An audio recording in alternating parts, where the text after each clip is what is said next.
বলছি কাহিনী বলছি। হ্যালো গাইস, সবাইকে কি আজকে happy new year, good evening. তো আজকের কাহিনী হলো, সকাল থেকে কাহিনী হচ্ছে। ছবিটা তুলে দে না। দাঁড়া, ব্লগারের সঙ্গে ব্লগার ও কি কয় গাইস ভাই আজকে हम लोग गए थे भूटान में। আজকের কাহিনী বলতে বাংলা বলি ভাই, আমি হিন্দি বলি না, কথাটা বোঝ। আমি বাংলায় ভিডিও কাহিনী বলতেছি আজকে। হ্যাঁ শুনি কি তো আমাদের যাওয়ার কথা ছিল ভুটান, আমরা তারা আছি মহুয়াতে ধুলো খেতে। হ্যাঁ তোমরাও দেখো একবার গাইস, এই যে দেখো ধুলো ধুলো ধুলো ধুলো ধুলো, এই যে দেখো ওই যে ধুলোর মধ্যে কাদু।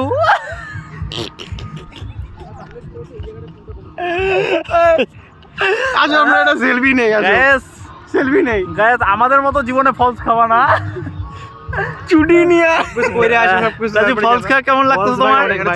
ভাই ভাই বস, সবাই বস। এই যে বলো তোমার কেমন লাগতেছে এই জায়গাটা এসে? অপূর্ব, ধুলোময় পৃথিবী। বলো বলো ছুটি নিয়েছো, বলো ছুটি নিয়ে এসছি।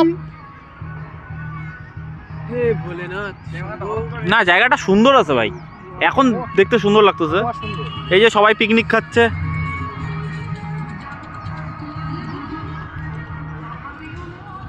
হ্যাঁ, সো বেসিক্যালি আমরা গেছিলাম, আমার ভালো ছবি এসেছে ভাই। না আমরা গেছিলাম ভুটান। তো আমরা নিয়মটা, নতুন রুলসটা জানতাম না। তো যারা নতুন আসবে সবাইকে বলে দিচ্ছি রুলসটা। এখানে প্রথমে বায়োমেট্রিক করাতে হয় ভেতরে গিয়ে লাইন দিয়ে, যদি বিশেষ দিনে আসে। আর তার থেকেও বড় কথা হচ্ছে যদি বিশেষ দিনে আসেন কেউ, তাহলে মানে পুরো বেশি অনেক লাইন পড়ে। তো সেটার জন্য টাইম নিয়ে আসতে হবে, তাই না?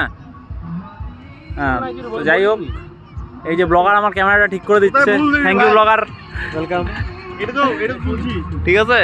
এই যে আমরা এটা ঘুরে যাব, কোথায় ওই যাবো জানি বললাম, পলাশবাড়ি। পলাশবাড়ি যাব, হ্যাঁ। তারপরে আমরা যাব ওই নিয়মটা ভালো করেই বলে দিই তাহলে। ডুয়ার্স মেলায়। ডুয়ার্স মেলা।